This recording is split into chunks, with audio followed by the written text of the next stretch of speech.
Disse o Senhor: a minha palavra não voltará vazia e ela vai cumprir o propósito para o qual eu a designei. A palavra de Deus é fiel. Neste momento você vai assistir um vídeo que vai edificar a sua vida com a palavra de Deus e também edificar a sua família. Compartilhe com seus amigos após assistir esse vídeo e também acesse o nosso canal no Spotify para você ouvir enquanto você dirige, enquanto você trabalha. Que Deus te abençoe, seja edificado e cresça na fé. Pode se assentar no seu lugar. Eu gostaria de compartilhar uma palavra com você nessa noite. Aleluia. Eu gostaria de ler alguns textos da palavra de Deus com você aqui hoje. E eu gostaria de começar com Ageu, capítulo 2. Aleluia. Ageu.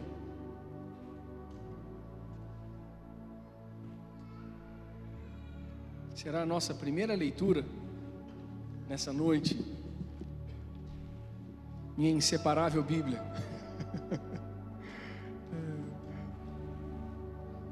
Aleluia. Ageu capítulo 2, a partir do versículo 6.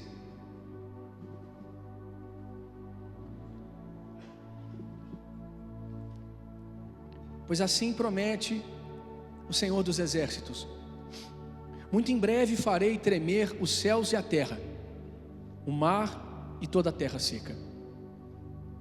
Farei com que as nações estremeçam, e eis que elas trarão para cá os seus tesouros, e encherei esta casa com cabod, glória, assegura o Senhor dos Exércitos. Porquanto toda prata e todo ouro a mim pertencem, afirma o Senhor. Portanto, o esplendor desse novo templo será ainda maior do que a glória do antigo, declara o Senhor dos Exércitos. E neste lugar firmarei o meu shalom, firmarei a minha paz, garante o Senhor. Eu gostaria de, antes de nós entrarmos dentro deste contexto de Ageu, o nome Ageu significa festivo, se não me engano em hebraico Agai, festivo. Certamente ele nasceu em um período de festa em Israel. Ele pode ter nascido numa festa de Páscoa, tabernáculos, Pentecostes.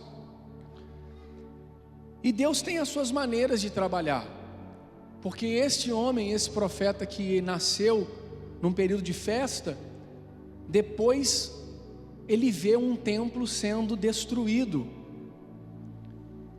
Mas a gente sabe que com Deus a glória da segunda casa é maior do que a primeira. Um belo dia um homem decide construir uma casa para Deus. Davi quis, mas aí o pai falou para ele: não, quem vai construir é o seu filho, é Salomão. Deus escolheu Salomão para construir para ele um templo. E quando você pega a história da construção do templo, e nós vamos ganhar tempo, vou apenas citar a referência, 1 Reis capítulo 6, a gente percebe que Salomão, Flávio Joséfo diz, a história dos Hebreus diz que Davi deixou praticamente tudo pronto. Era o melhor ouro, a melhor madeira, era o melhor tecido. Se não me engano, foram 7 anos de construção do templo. Salomão, ele ordenou a 30 mil escravos que apanhasse a madeira para a construção daquele templo. Mais de 1000 pessoas trabalhando. Esteticamente, o templo de Salomão era uma obra maravilhosa, era impecável. Para um judeu, e a gente sabe que o templo sempre foi a menina dos olhos do judeu, porque se você perguntar para um judeu hoje qual que é um dos maiores sonhos, ele vai te falar, pastor Stefano, que é a reconstrução do terceiro templo. O templo ele sempre foi a menina dos olhos de todo judeu. Eles faziam ali as suas festas, os seus sacrifícios, era tudo muito bonito.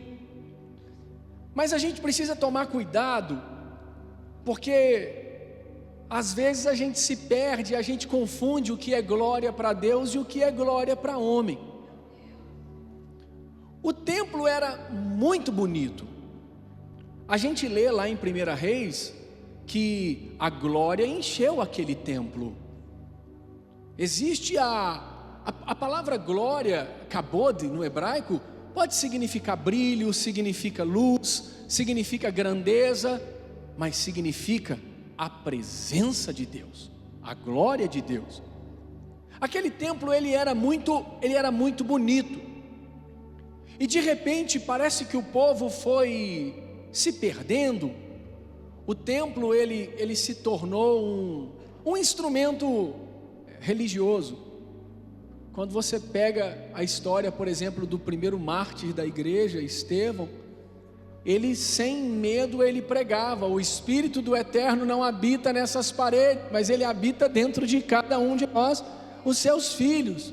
E ele morre porque ele enfrentou aquela religiosidade que colocava um templo muito bonito acima de alguns valores e se perdeu a essência. O tempo foi passando e, se você observar em 2 Crônicas capítulo 36 verso 14, Deus nos diz em 2 Crônicas 36, 14, os chefes dos sacerdotes, o povo, aumentava a sua infidelidade, seguindo as abominações dos gentios, profanaram a casa do Senhor. O tempo foi passando e o templo se tornou apenas um prédio muito bonito que eles tinham orgulho de dizer que eles tinham.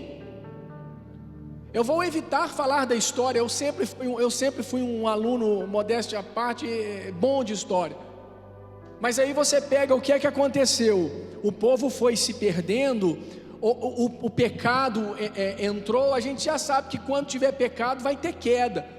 E chega o 586 a.C., Nabucodonosor vai lá, ele destrói o templo, coloca fogo em tudo, derruba os muros de Jerusalém. 2 Crônicas capítulo 36 verso 19, queimou tudo, palácio, pessoas, vasos, destruiu tudo, não sobrou nada. Apenas, pastor Stefano, um grupo de pessoas, os remanescentes, um grupo foi levado para a Babilônia e ficaram lá 70 anos, até o Império Persa assumir. Deus toca no coração do rei Ciro, fala para essa galera voltar para Jerusalém, e eles voltam depois e começam a reconstrução de um novo templo. Mas aquele templo de Salomão era muito bonito, ele tinha o melhor, mas e agora? Nós vamos construir um novo templo? Começaram as perguntas, mas e o ouro? Aquela madeira, o cedro que veio não sei de onde? Como é que nós vamos fazer com relação a isso? Eles ouvem a voz de Deus e eles começam a reconstrução do templo. E o que acontece? No capítulo 2, no versículo 3, Deus ele diz o seguinte: dentre todos vós, os sobreviventes, quem se lembra de ter visto este templo em sua primeira glória? Porque agora aqueles mais antigos, aqueles mais velhos, que se lembravam daquele templo, como ele era muito bonito, eles começaram a chorar na hora que eles viram a construção do novo templo. Eles começaram a comparar, dizendo: não, mas esse prédio está tão feinho. E aí Deus ele fala: dentre os sobreviventes, quem se lembra? Comparado ao primeiro, Deus ele diz: não é nada o que os vossos olhos contemplam agora. Deus fala: a construção que vocês estão vendo agora, ela é muito pequena.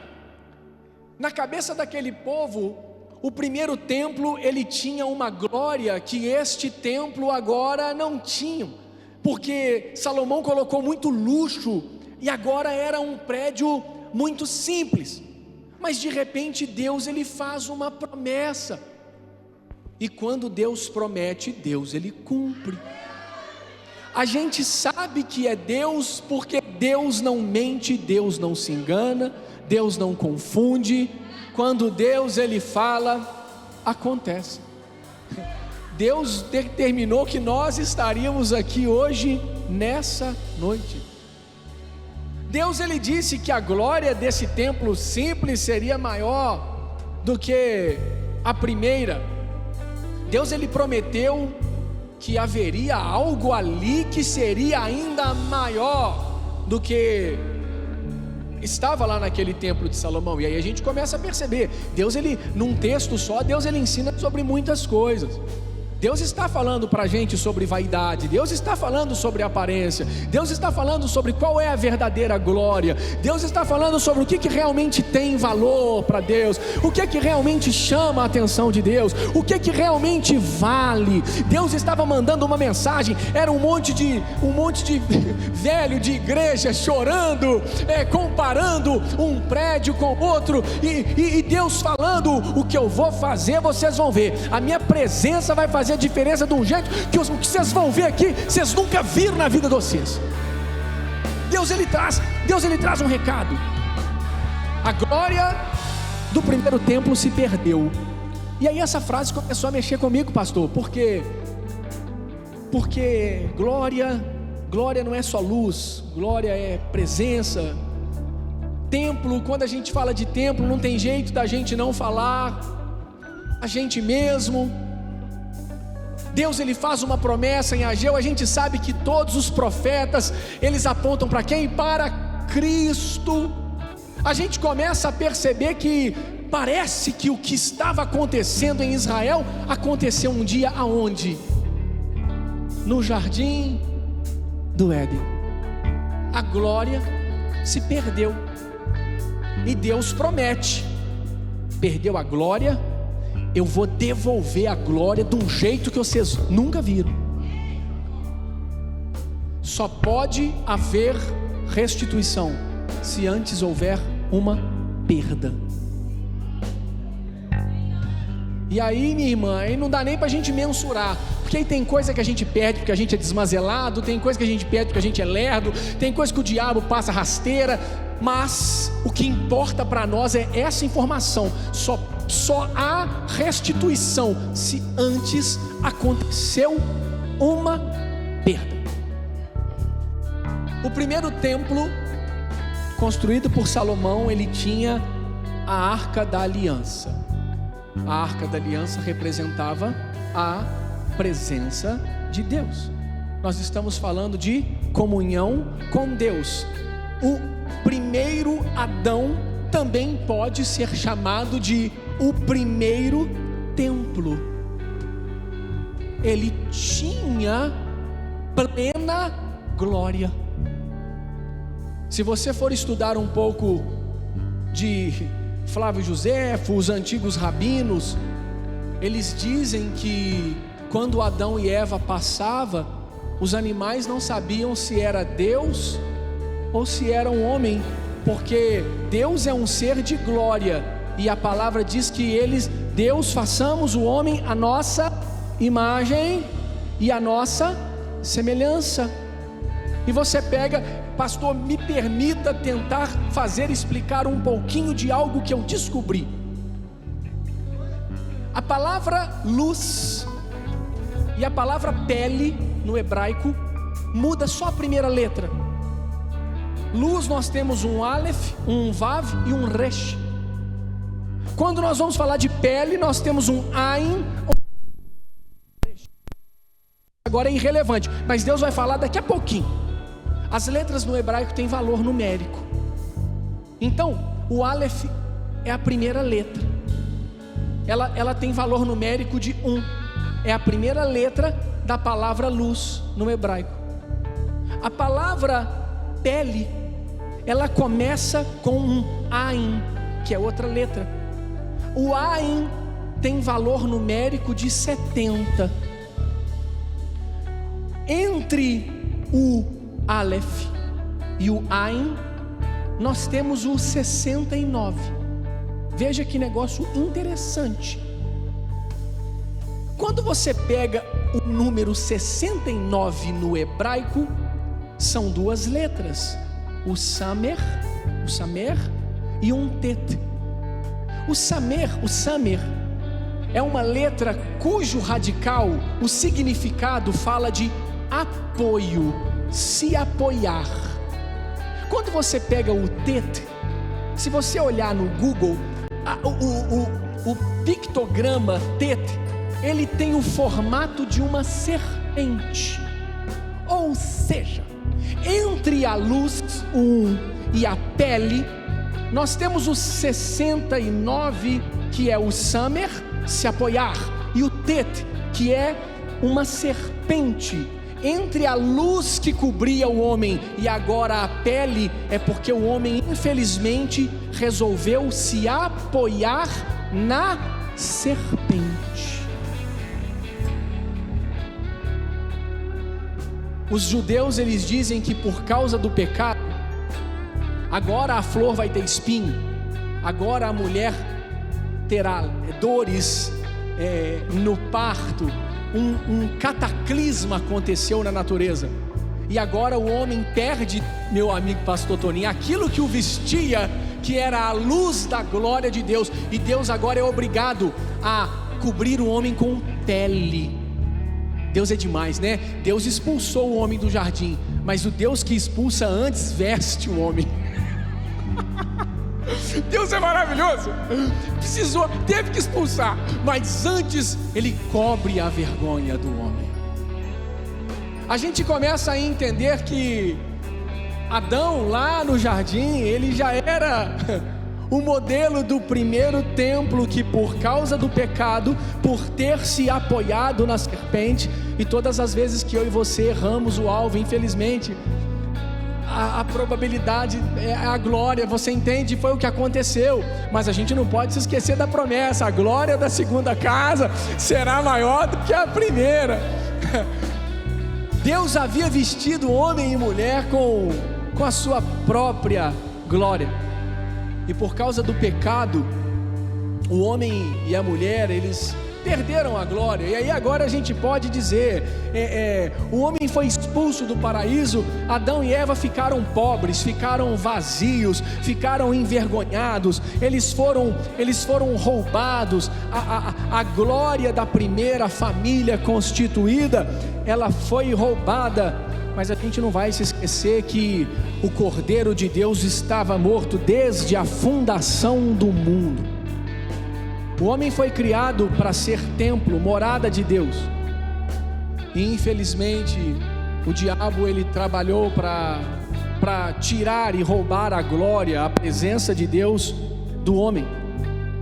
Quando eu e você abrimos a nossa Bíblia, e esse versículo eu gostaria sim de ler, porque a gente começa a entender qual é a promessa, a glória da segunda casa. Mas espera aí, a segunda casa, ela não tinha aparência nenhuma. Por que Deus insiste em dizer que a glória é a presença? Por que Deus insiste tanto em dizer que naquele templo tão simples, a presença dele seria ainda maior? Quando a gente abre a nossa Bíblia em João capítulo 1, no versículo 14, João capítulo 1, versículo 14. E a palavra se fez carne. É interessante porque a gente lê, o português traduz para nós como habitou, mas quando você pega essa tradução no grego, e o verbo tabernaculou entre nós, essa é a expressão original, você pode conferir no original grego, e o verbo fez tabernáculo entre nós. E aí João segue dizendo: vimos a sua glória, glória como a do unigênito do Pai, cheio de graça e verdade. Eu não sei se você sabe desse detalhe, mas apesar de que todas as profecias elas apontam para a volta de Cristo, o templo que Jesus esteve foi o templo construído nos dias do profeta Ageu. Aí a gente começa a entender por que Deus já tinha falado que a glória daquele templo seria muito maior do que a glória do primeiro.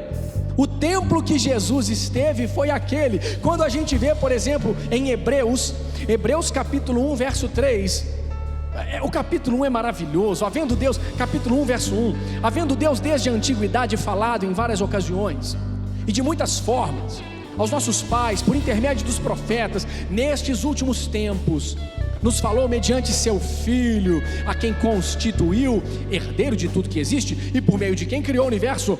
Verso 3, Ele, Cristo, que é o resplendor da glória e a expressão exata do seu ser, sustentando tudo que há pela palavra do seu poder. Cristo, Ele é o sustento de tudo. Quando o homem e a mulher no jardim se sustentaram na palavra da serpente, perderam a glória. Cristo é o sustento, é nele que eu e você devemos nos sustentar. E quando Deus começa a falar a glória da segunda casa, Deus não estava falando da estrutura do templo, mas Deus estava falando de quem é que pisaria, de quem é que estaria ali dentro. Qual foi o templo que Jesus congregou? Foi aquele templo, o templo da época de Ageu. Jesus estava naquele templo. E aí, se você abrir a sua Bíblia, por exemplo, no livro de Lucas, ali no capítulo 2, quando Simeão começa a falar e pode despedir o seu servo, eu já carreguei aqui nos meus braços, ele começa a falar de que aquele Cristo que ele estava apresentando, era ele quem traria a glória de Deus para Israel. E de repente Jesus ele some lá em Lucas capítulo 2, no dia da festa, acharam aquele menino de 12 anos, e ficou todo mundo impactado, porque na verdade é a glória de Deus que estava ali dentro naquele templo. 1 Coríntios capítulo 1, capítulo 15. 1 Coríntios capítulo 15, verso 45. 1 Coríntios 15, 45. Da mesma forma está escrito: Adão, o primeiro homem, foi feito alma vivente. O último Adão, no entanto, é espírito vivificante. É Cristo quem nos traz vida. Cristo é o segundo Adão. O que é restituição? O Senhor Jesus veio trazer de volta aquilo que havia sido perdido no jardim, a glória dele. Esta é a melhor definição de restituição. Sabe por quê? Porque quando Jesus ele entra num coração, tudo muda. Tudo é, eu não vou falar que melhora não, porque ele não melhora, ele transforma a vida da pessoa. A pessoa não conhecia Jesus, o casamento estava acabado, Jesus entra na vida dela, no casamento dela, o que acontece? A glória da segunda casa é maior do que a primeira. E é isso que nós temos visto acontecer. Quando Jesus ele entra na vida de um viciado, de uma prostituta, de um ladrão, de um desonesto, de qualquer um dia ele entrou na nossa vida. Como era a nossa vida antes desta glória de Deus habitar dentro de mim e de você? Como era a nossa vida? A glória da segunda casa sempre esteve ligado à vinda do Messias, o Cristo, o Emanuel, o Deus presente. No Éden, o primeiro Adão, o primeiro templo teve a glória roubada, mas Jesus ele vem para restituir a presença e a glória de Deus na vida do homem. A restituição da glória de Deus é Cristo na nossa vida. Só tem um jeito de eu e você vivermos realmente uma restituição. Eu sempre gosto de pesquisar, e um dia eu pesquisei o porquê que aquele ministério Apacentar, eles fizeram aquela canção. Eu pesquiso tudo. Meu apelido na infância era Aurélio, porque eu tinha fama de ler dicionário. E aí eu descobri que Aurélio é uma das poucas pessoas que tem as 5 vogais. Veja como que é bom pesquisar. Mas um dia eu resolvi pesquisar por que eles fizeram aquela canção. E quando você olha a história, eles se depararam com uma mulher dentro da igreja que havia sido vítima de um acidente, e nesse acidente morreram todas as pessoas da família, só sobreviveu a mulher. E essa mulher, ela chegou no pastor, no arcanjo, no Davi, no Luiz Arcanjo, e ele disse que ele pensou: o que eu vou falar para essa mulher? O que eu vou dizer para ela? Ela: pastor, eu perdi tudo. E ele disse que a resposta que veio foi exatamente essa: Deus é o Deus da restituição. Só que muitas vezes a gente acha que a restituição vai acontecer de alguma forma, a gente fica meio perdido nas definições, do mesmo jeito que o povo estava achando que a glória dizia respeito à construção, à beleza do templo, e Deus estava querendo mostrar algo muito maior. A verdade é que a presença de Deus na nossa vida, ela traz a resposta para aquilo que o homem não consegue responder. É uma pessoa que falece, é uma pessoa que morre, é algo que se perde. Para o homem pode até ter acabado, mas quando a glória de Deus entra, quando a presença de Deus entra, Deus, Ele coloca tudo no lugar, mesmo que as pessoas não consigam entender. Não tem jeito de eu e você querermos viver alguma restituição se esse templo aqui não tiver um morador oficial. Não adianta. É muito mais do que simplesmente orar: Pai, me devolva, Pai, eu quero de volta. Posso te dizer algo? É natural. Se ele for o morador, aí a glória da segunda casa vai ser muito maior do que a primeira. Com Jesus há restituição, e a glória dele, a presença dele é muito melhor do que qualquer coisa dessa terra. Quando eu entro na cadeia, eu me descobri na cadeia. Eu digo que eu sou um missionário. Eu sou um missionário. Passou um filme na minha cabeça, viu o Toninho aqui, eu pequeno. E quando eu era muito novo, eu assistia A Cruz e o Punhal, David Wilkerson, alguém conhece? Aquilo para mim aquilo ardeu dentro de mim desde os meus 6 anos de idade. E eu orava desde pequenininho, eu falava: Deus, eu quero entrar numa cadeia. Era o meu sonho. Até que um dia, já maior, me convidaram para ir em 2009. E a gente está lá até hoje, fazendo a obra do Senhor. É um dos lugares que, por mais que seja pesado, e a gente realmente precisa, pastor Stefano, de intercessão, de buscar força, mas como dizem os judeus, quem salva uma vida, salva a humanidade inteira. Desde 2009. E essa canção que eu gostaria de cantar com vocês agora, é uma das canções que eles cantam com mais força. E é interessante porque quando chega no refrão, restitui, eu quero de volta, todo mundo grita: a liberdade, sara-me. Eles gritam: meu coração, e põe teu azeite em minha dor. Restitui, leva-me às águas tranquilas, lava-me e refrigera minha alma. Restitui, eu quero de volta, eu quero a liberdade, sarai meu coração. E eu comecei a entender que tem muita gente que ainda não é livre, porque ainda não tem a presença de Deus habitando dentro dele. Muita gente ainda escrava do pecado, se sustentando nas mentiras da serpente, acreditando no prazer do mundo, deixando de viver aquilo que é real e vale: a presença de Deus, a restituição do Senhor. Fique de pé no seu lugar. Eu gostaria de orar e louvar com você essa canção. Eu agradeço ao Senhor pela oportunidade de estar aqui nessa noite, Pai.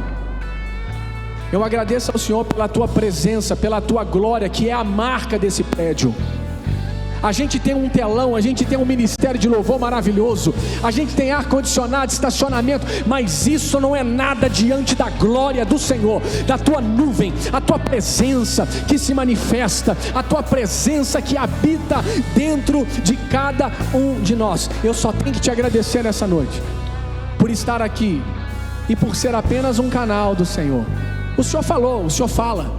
Aquilo que o Senhor quer falar, o Senhor fala. O Senhor dá recado, o Senhor, do jeito que o Senhor quiser. O Senhor usa tudo. E eu creio que nessa noite, através da Tua palavra, é a presença de Cristo que vai arder dentro dos corações. Aqueles que não Te conhecem, aqueles, ó Pai, que estão perdidos no mundo, aqueles que querem viver algo que nunca viveram, aqueles que pedem algo de volta. A verdade é que a glória da segunda casa, a presença do Senhor agora vai fazer com que tudo aquilo que a gente já viveu não seja nada. O que o Senhor tem para nós, ó Pai, é a Tua presença. E que nessa noite, o Senhor, que é especialista em colocar tudo no lugar, aquilo que a gente acha que não tem jeito mais, para o Senhor, através da Tua presença, tudo se conserta.